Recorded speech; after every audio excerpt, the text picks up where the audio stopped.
UKLO 1 year masters. No IELTS required up to 5 years visa. High visa success rate.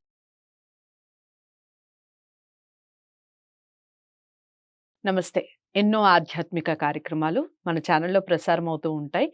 మనందరికీ సుపరిచితులు. గతంలో కూడా చాలా videos చేసున్నాం. Sister Jayashankar గారు ప్రముఖ ఆధ్యాత్మిక జ్యోతిష్య సంఖ్యాశాస్త్ర నిపుణులు.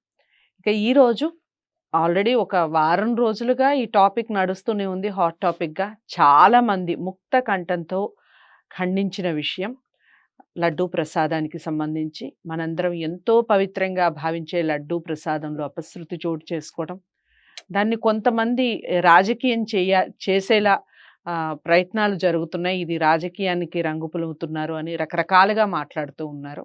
ఇది రాజకీయానికి సంబంధించింది కాదు. నేను ఈ వీడియో చేస్తున్న విషయానికి కూడా రాజకీయాలకి అతీతంగా చేస్తూ ఉన్నాం. ఇది ఒక నమ్మకానికి, ఒక పవిత్రతకి, ఒక సనాతన ధర్మానికి సంబంధించిన విషయం. దీనికి సంబంధించి మాట్లాడబోతున్నాం. గురువుగారు ఏమంటారు? ఈ లడ్డూ ప్రసాదంలో ముందుగా ఈ అపశృతి చోటు చేసుకోవటం, దాన్ని మనం ఏ విధంగా ఖండించాలి, దానివల్ల వచ్చే అనర్థం ఏ విధంగా ఉంటుంది, ఈ విషయాల గురించి ఈ వీడియో ద్వారా మాట్లాడబోతున్నాం. అంతేకాకుండా ప్రముఖ రాజకీయవేత్తలు రకరకాలుగా మాట్లాడారు. దానికి సంబంధించిన వీడియోస్ కూడా చేయటం జరుగుతుంది. ఏది ఏమైనప్పటికీ ప్రతి వీడియోని ఫస్ట్ నుంచి లాస్ట్ వరకు వాచ్ చేయండి. మీకు ధర్మం అనిపిస్తేనే అందరికీ షేర్ చేసే ప్రయత్నం చేయండి. ఎందుకంటే నేను ముందే చెప్పాను, ఇది ధర్మానికి సంబంధించింది. ఇది వ్యక్తిగతంగా ఒక వ్యక్తికి, ఒక ఛానల్కి లేదా ఒక పార్టీకి సంబంధించిన విషయం కాదు. మన ధర్మం, మనం ధర్మం అనుకుంటే అందరికీ షేర్ చేసే ప్రయత్నం చేద్దాం ప్రతి వీడియోని కూడా. నమస్కారం గురుగారు. లడ్డూ ప్రసాదానికి సంబంధించి చాలా రోజులుగా చర్చలు నడుస్తున్నాయి. నిన్న సంప్రోషణ జరిగింది అని మనకి 9 PM న్యూస్లో రావడం నిజంగా హర్షించదగ్గ విషయమే. అయితే అసలు ఇలాంటి అపశృతి చోటు చేసుకోవటం దేనికి సంకేతం అంటారు చెప్పండి? కలియుగానికి సంకేతం. అయ్యో, కలికాలానికి సంకేతం. రాబోతున్న వినాశనానికి సంకేతం. ఎందుకంటే అఖిలాండ కోటి బ్రహ్మాండ నాయకుడైన దేవాది దేవుడు వైకుంఠనాథుడు సాక్షాత్తు వైకుంఠం నుంచి దిగొచ్చి అక్కడ వెలిసిన స్వామి ఆయన.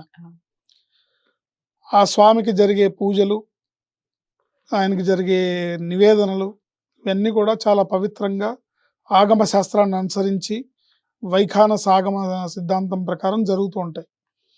అయితే ఇకపోతే ఇక్కడ లడ్డూ వివాదంలోకి వచ్చేటప్పటికి జరిగిన అపచారం మహాఘోరమైనది. ఎందుకంటే దీనికి ఇది బహుశా ఈ కాలంలో ఇప్పుడే జరిగిందని అనుకోక్కర్లేదు. నెయ్యి అనేది చాలా కాస్ట్లీ అయిపోయింది కాబట్టి ఒక పాలక మండలి, ఒక గవర్నమెంట్ సంస్థ, ప్రభుత్వ రంగ సంస్థలాగా టీటీడీ సంస్థను రన్ చేస్తుంది కాబట్టి ఆ నెయ్యిని బయట నుంచి తెప్పియడం, దానివల్ల దాంట్లో జరిగిన అపచారంగా మనం భావించవచ్చు. కానీ జరగకూడదు. ఎందుకంటే భగవంతుడికి ఆయన డబ్బు లేని పేదవాడు కాదు. ఆయన కోట్లాది రూపాయల ప్రతిరోజు ఆదాయం గల వ్యక్తి, దైవం ఆయన. వందలాది కోట్ల రూపాయల భూములు, ఆస్తులు ఉన్న స్వామి. అట్లాగే ఎంతో మంది భక్తులు నమ్మకం, విశ్వాసం. తిరుపతి ప్రసాదం అంటే పరమ పవిత్రంగా భావిస్తాం. ఆ ప్రసాదంలో ఇట్లాంటి అపచారం జరగటం అనేది శోచనీయమైన అంశం. ఇలాంటిది రిపీట్ కాకుండా ఉండటం అనేది మన సమాజానికి, మానవ జాతికి, మానవ జాతి మనుగడికి మంచిది. ఇలా జరగటం వల్ల అనుకోవద్దు భగవంతుడు ఆయన తింటాడా, ఆయన చూస్తాడా, ఆయన చేస్తాడా అని మానవులు తప్పులు చేసుకుంటూ పోతే దాని తాలూకా ఫలితం అనుభవించక తప్పదు. ఇతపూర్వం కూడా మనం చాలా మందిని చూసాం. ఆయన జోలికి వెళ్ళిన వాళ్ళు, అంటే దైవాపరాధం చేసిన వాళ్ళు ఏ రకంగా జీవితాలు అంతమైపోతాయి. జీవితాలే కాదు, వంశాలే అంతరించిపోతాయి. దైవాపరాధం, దైవ పట్ల చేసే అనాచారం, అపచారం వంశాలు అంతరించిపోతాయి. కనుక తస్మాత్ జాగ్రత్త, ఎటువంటి పొరపాట్లు లేకుండా చూసుకోవాలి. ఎందుకంటే దీనికి శాశ్వతమైన పరిష్కారాన్ని వెతకాలి. ఈ సమస్యకి శాశ్వతమైన పరిష్కారం ఏంటంటే గో సంపదను వృద్ధి చేసుకోవడం. ఎందుకంటే చూడండి, మామూలుగా మనం ఒక శనగ నూనె కొనాలంటేనే 200 రూపాయలు లేనిది రాదు. నువ్వుల నూనె, ప్యూర్ నూనె కావాలంటే 400-500 రూపాయలు లేనిది రాదు. అలాంటిది స్వచ్ఛమైన దేశీవాళి ఆవు నెయ్యి A2 ఘీ, అంటే దేశీవాళి ఆవు నెయ్యి, జెర్సీది కాదు. జెర్సీని గోమాత అనరు, జెర్సీ గోమాత కిందకి రాదు. జెర్సీ ఆవు ఒక పశువు లాంటి, అంటే పశువు అంతే, యానిమల్, అంతేగాని గోమాత అనం. మనం గోమాతకి దండం పెడతాం కానీ వెళ్ళి గేదెకి దండం పెట్టాం కదా కదా. కనీసం ఎద్దునన్నా మనం నందీశ్వరుడు రూపంలో మనం దండం పెడతాం కానీ గోమాతే పూజనీయమైన ప్రాణి. సాక్షాత్తు బ్రహ్మదేవుడు సృష్టి కాదు గోమాత. గోమాత అనేది యజ్ఞగుండం నుంచి పుట్టింది. అందుకే మలము మూత్రముతో సహా పవిత్రమైనదై పూజకర్హమైనదై ప్రాణిగా ఈ భూమి మీద మనని ఉద్ధరించడానికి ఉద్భవించింది. గోబ్రాహ్మణేభ్య శుభం భవతు నిత్యం అంటారు. ఎక్కడ గోవులు బ్రాహ్మలు వేదము రక్షింపబడతాయో, సనాతన ధర్మం రక్షింపబడుతుందో అక్కడ ఐశ్వర్యం వెల్లివిరుస్తుంది, అక్కడ శాంతి సౌభాగ్యాలు సుభిక్షంగా ఉంటాయని చెప్తారు. ఇప్పుడు ఇలాంటి అపచారం జరగటం అనేది భవిష్యత్తులో జరగకుండా ఉండాలి అంటే నెయ్యి అనేది ఒకవేళ నిజంగానే మార్కెట్లో కొనాలి అంటే గనక దేశీవాళి ఆవు నెయ్యి, అంటే ఏ స్టాండర్డ్లో స్వామివారి ప్రసాదాల్లో వాడాలి అంటే అది కనీసం 3,000 రూపాయల కిలో ఉంటుంది. 2,000 నుంచి 3,000 రూపాయల మధ్యలో ఉంటుంది తప్ప అంతకు మించి తగ్గదు. ఆ స్థాయిలో కొనాలి. మీరు హైదరాబాద్లో ఇక్కడ ఇందిరా పార్క్ దగ్గర ఎమరాల్డ్ ఘీ షాప్ అని ఉంది, వాళ్ళు ఎమరాల్డ్ స్వీట్ షాప్, వాళ్ళు స్వచ్ఛమైన దేశవాళి ఆవు నెయ్యిని ఆవు పాలని వాళ్ళు సేల్ చేస్తారు. 3,000 రూపాయల కిలో అంటే అంత అంత వర్త్ ఉంటుంది, అంత ఖరీదు అవుతుంది. అన్ని లీటర్ల పాలు కాస్తే గాని నెయ్యి రాదు. సో ఈ వెంకటేశ్వర స్వామికి ఇలాంటి అపచారం భవిష్యత్తులో జరగకుండా ఉండాలి అంటే శాశ్వతమైన పరిష్కారం ఏంటంటే గో సంపదను వృద్ధిపరచటము, గోశాలల్ని వృద్ధిపరచటము. తద్వారా దేశం సుభిక్షంగా ఉంటుంది, ప్రకృతి సుభిక్షంగా ఉంటుంది, గోమాత పూజింపబడుతుంది, పోషింపబడుతుంది. తద్వారా కొంతమందికి ఉపాధికి దొరుకుతుంది.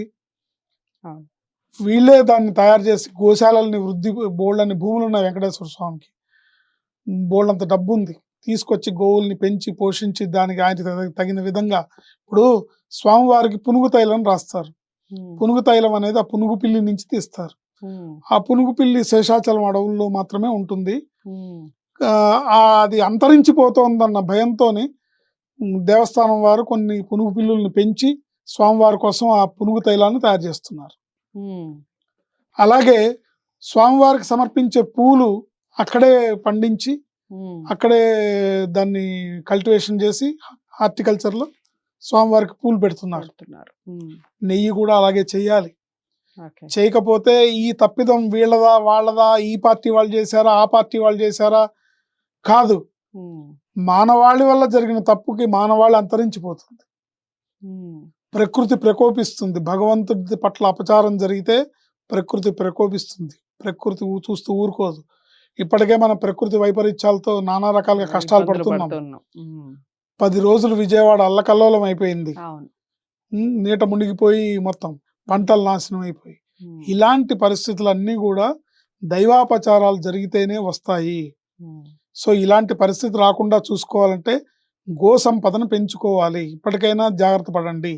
అట్లాగే ఆలయాల నిర్వహణ, పెద్ద పెద్ద పీఠాధిపతులు, మతాధిపతులు, తర్వాత ఆధ్యాత్మికవేత్తలు చాలా మంది ఉన్నారు. ఇలాంటి వాళ్ళ సలహాలతో ఇలాంటి పాలక మండలి ఉండాలి. కానీ ఏ పార్టీ వాళ్ళు వస్తే ఆ పార్టీ వాళ్ళ పాలక మండలిని, వాళ్ళ అప్లికేషన్ క్యాండిడేట్స్ ని పెట్టుకోవడం అనేది, వాళ్ళేమో దీన్ని ఒక బిజినెస్ లాగా చేయడం అనేది. ఒక పాలక మండలి సభ్యుడు ఉన్నాడు అంటే కేవలం దర్శనాలకిను, పూజలకిను, లడ్డు ప్రసాదాలకిను, విశేషమైన ప్రసాదాలు మాకు దొరుకుతాయని దీనికిను, బ్రేక్ దర్శనాలు ఇచ్చుకోవడానికినా పాలక మండలి సభ్యులంటే. ఒక చైర్మన్ ని నియమించేది అక్కడ అన్ని చూసుకొని డబ్బు లెక్కలు చూసి balance sheet, profit and loss చూసుకోవడానికి పెట్టేది. ఒక కన్స్ట్రక్షన్ కంపెనీ బిల్డర్ ని తీసుకొచ్చి మీరు చైర్మన్ పదవి ఇస్తే ఆయన ప్రాఫిట్ అండ్ లాసే కదా చూసుకుంటారు, ఆయనకు అదే తెలుసు. సో స్వామిని ఒక బిజినెస్ లాగా చూసి ఈ రోజు ఎంతమంది దర్శనం అయింది, ఈ రోజు ఉండి ఆదాయం ఎంత వచ్చింది, ఇవే మీరు చూసుకోవాల్సింది. మీరు వద్దన్నా సంపాదిస్తాడు ఆయన, మీరు వద్దన్నా ప్రజలు వేస్తారు, ప్రజల భక్తులు అలాంటివి. నమ్మకం అలాంటిది. ఆయన క్షణమాత్రపు దర్శనం ఎంతో వీళ్ళకి అనుగ్రహాన్ని ప్రసాదిస్తుందని నమ్ముతారు. కలియుగ దైవుడు కదా. కలియుగ దైవం క్షణమాత్రపు దర్శనంలో అద్భుతమైన వాళ్ళకి ఊరట లభిస్తుంది. ఎక్కడెక్కడి నుంచో నానా ప్రయాసలకు వచ్చి పిల్లల్ని లగేజ్ని వేసుకొని రకరకాల ప్రయాణ సాధనాల్లో వస్తారు.